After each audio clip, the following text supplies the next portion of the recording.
Hey, it's Miss Marino, and these are my stripper stories.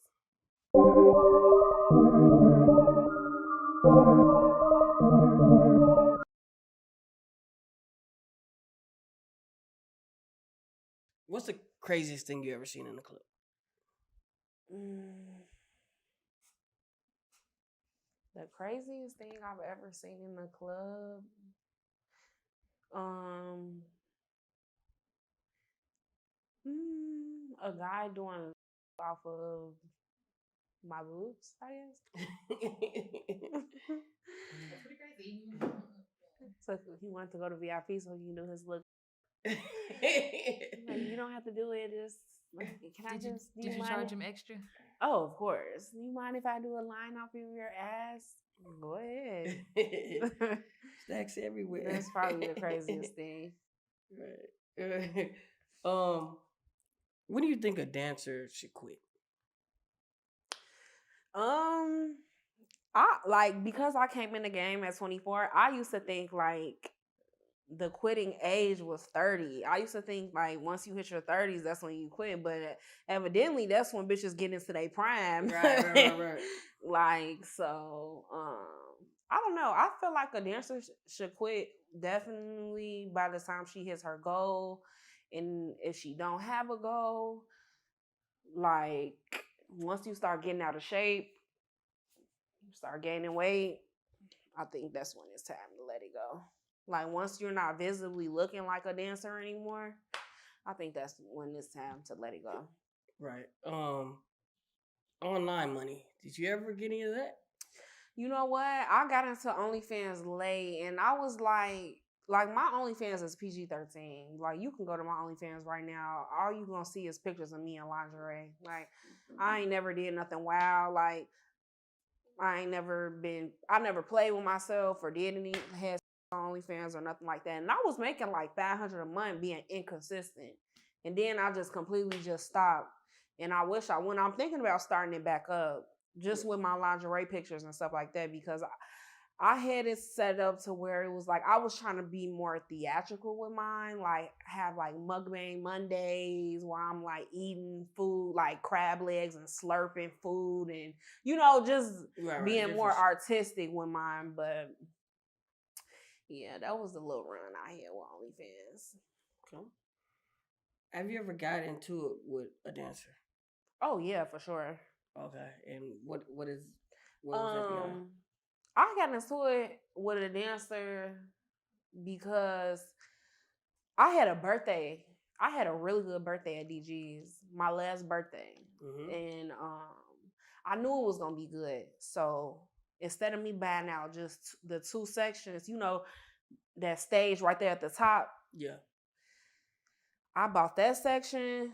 I basically bought that whole side out because I had enough people coming to fill it out. Right. And I think I probably made like 10,000 that night. Right. But I just felt disrespected because I bought these sections out for a reason. So why the are other dancers thinking it's okay to come over there and try to maneuver around and be in my customers' faces? Everybody over here is here for me. Right. So why are y'all trying to make money? And when I said, because I've always been quiet when it came to work. Like I was never a rah-rah girl. You'll never catch me arguing with girls in the locker room. I always came and made my money and went my ass home. Never had friends for real. So when I finally spoke up for myself, bitches was confused. Like, wait a minute, what? And I'm like, no, yeah, this is my, all this over here is mine. So I'm gonna need you to move around. And it's like they refused to move around. So I had to get management. Management got them out the way. But yeah, like that was probably the last time I had to get into it with a bitch. Like, come on now, it's my birthday section. What you doing? All right, I feel you on that for sure. Have you ever been robbed? Yeah. Like not a normal rob, but like I've spent the night. This is when I was still a baby stripper. I spent the night at a nigga house in Houston. Okay. And it's crazy because he was from Chicago, so I should have knew better being from Chicago. And it was like an apartment full of niggas. And the nigga that I had went, I slept with him. We didn't do nothing. And I don't know if that's why it happened, because I didn't him or whatever. Did he try?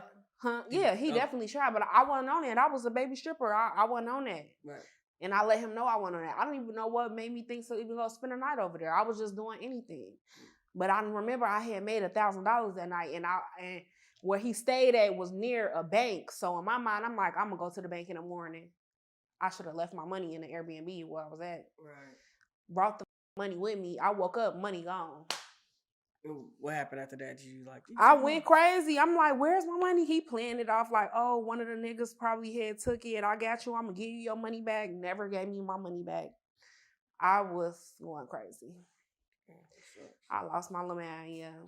It wasn't like guns to head, but yeah, I woke up and my money was gone. So I definitely got robbed. Have you ever been jealous of any other dancer? No. I've never been. I'm not the jealous type. I always used to feel like if what's for me is for me. So. Right.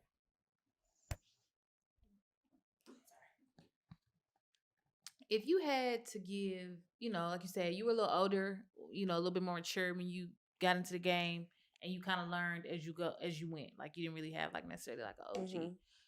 What would be your advice to somebody that is jumping off the porch that's like, hey, I'm about to get up in the game and I'm about to make it do what it do? My advice would definitely be to stay away from pimps. Make your money, save your money, and don't always feel like you gotta take care of everybody because you making that type of money now. Because that's why I went wrong. What was the most craziest celebrity that you've been around that you like? Oh man, besides Chris Brown. I done been around Chris Brown, Rich the Kid, athletes, craziest. Oh, Flavor Flav. I met Flavor Flav. I had to get. I'm like, can I have a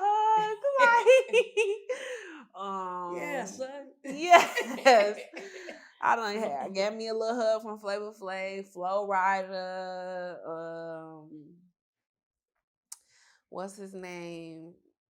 I can't think of his name. I done been around a few rappers. Have you ever been like, man, I'm gonna get with one of these celebrities and they just gonna take me out the game? Has that ever been your mentality? No, I never thought like that. Right. So what's like the end goal for you? Because like you talk like I could tell by looking at you that you get money, right? Yeah. And so like you talk about getting all this money. What for? Right. Yeah. I'm at that point, and that's why I say I'm transitioning because it's like I'm starting to want more like outside of it, right. And just wanting to save my money for a purpose and not just having money and not knowing what to do with it. Right. But I don't know, like I've been thinking about boutiques and getting into like entrepreneurship and stuff like that. Oh, that sounds good. Most expensive purchase. I bought 2 dogs. They was like $1,800 a piece. What were they? Golden Doodles. Okay. Expensive purchase. Probably my last apartment I had. Okay. At One Dallas Center. It was like $3,000 a month, right, for a 3-bedroom. Okay. Thanks. Man, it's been great talking to you, man. It's always a good time when you sit down with us, man. Of course. Thank you for coming to Stripper Stories. You're welcome.